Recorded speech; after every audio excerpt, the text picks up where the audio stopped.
శుద్ధీకరణ కూటాలు జరిగేటప్పుడు రెండో రోజు శుద్ధీకరణ కూటం అయిపోయి నేను నా గదిలో కూర్చొని ఆలోచిస్తూ ఉన్నాను. దేవుని ఆత్మ, దైవజనమ దేవుడు మాట్లాడతాడు అంటారు కదా, పరిశుద్ధాత్ముడు నాతో మాట్లాడటం ప్రారంభించాడు. దైవ సేవకురాలు అప్పుడే వచ్చారు. ఏంటి బాగా దీర్ఘంగా ఆలోచిస్తున్నారు?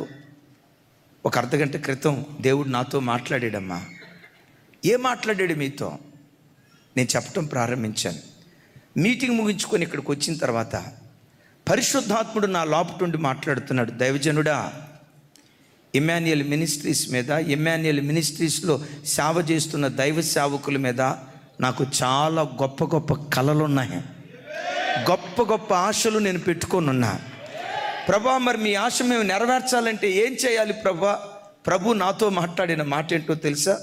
నువ్వు సంఘానికి బోధించే ఆ బోధ స్థాయి 2025 నుంచి నువ్వు పెంచాలి. నీ ప్రార్థనా స్థాయిని నువ్వు పెంచాలి. నీ పరిశుద్ధత యొక్క స్థాయిని నువ్వు పెంచాలి. నీతో కలిసి సేవ చేస్తున్న నీ జత పని వారందరికీ ఈ మాట చెప్పు. ఏం చెప్పంటావు ప్రభా? రాగల 2025 సంవత్సరంలో ఈ పరిచర్య ద్వారా తెలుగు రాష్ట్రాలలో గొప్ప ఉద్యమాన్ని నేను పుట్టించబోతున్నాను. నేను ఆ మహిమ కలిగిన కార్యం జరిగించున్నట్లుగా మీ ఆత్మీయ స్థాయిని, మీ ప్రార్థనా స్థాయిని ఇంకొంచెం పెంచుకోవటం ప్రారంభించండి. ప్రభు అలా మాట్లాడటం అంటే నా ప్రక్కొచ్చేది నిలబడి మాట్లాడని నేను ఆ మాటలు చెప్పనండి. నా లోపటి నుంచి ఆ మెల్లనైన స్వరం చెప్తూ ఏమన్నారో తెలుసా? తెలుగు రాష్ట్రాల్లో, ప్రపంచ దేశాల్లో ఉన్న తెలుగు వారిలో నిందారహితంగా జరుగుతున్న కొన్ని పరిచర్యలు ఉన్నాయి.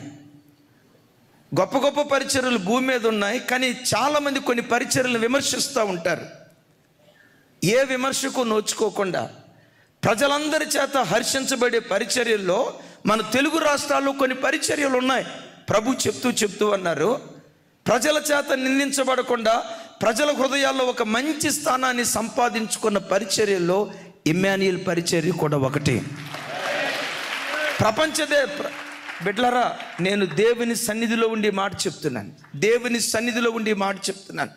ప్రభు అన్న మాట, ప్రపంచంలో తెలుగు వాళ్ళు ఇమ్మాన్యుయల్ మినిస్ట్రీస్ ద్వారా బలమైన సందేశాల కొరకు ప్రజలు ఎదురు చూస్తున్నారు.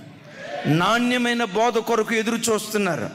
ప్రజలందరి హృదయాల్లో ఈ పరిచర్య పట్ల ఒక ముద్ర, ఇది కల్తీ లేని సేవ, పొట్టకూటి కోసం చేసే సేవ కాదు, ఇది ఒక త్యాగపూరితమైన సేవ, ప్రతిష్ఠించబడిన సేవని ప్రపంచంలో ఉన్న తెలుగు వారందరి హృదయాల్లో ఓ ప్రత్యేకమైన ముద్ర నేను వేశా.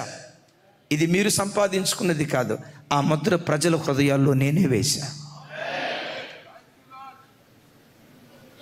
సంగమా, మీరు ఎక్కడి నుంచి వచ్చారో, ఈ ఆరాధనకి ఏ ప్రాంతం నుంచి వచ్చారో, మీ ప్రేమ యొక్క స్థాయిని పెంచండి, మీ పరిశుద్ధత యొక్క స్థాయిని పెంచండి, మీ ప్రార్థనా జీవితం యొక్క స్థాయిని పెంచండి. దేవుని సన్నిధిలో గడిపిన ఆ గంటల సమయపు స్థాయి అర్ధగంటోళ్ళు గంటకు పెంచండి. గంట ప్రార్థన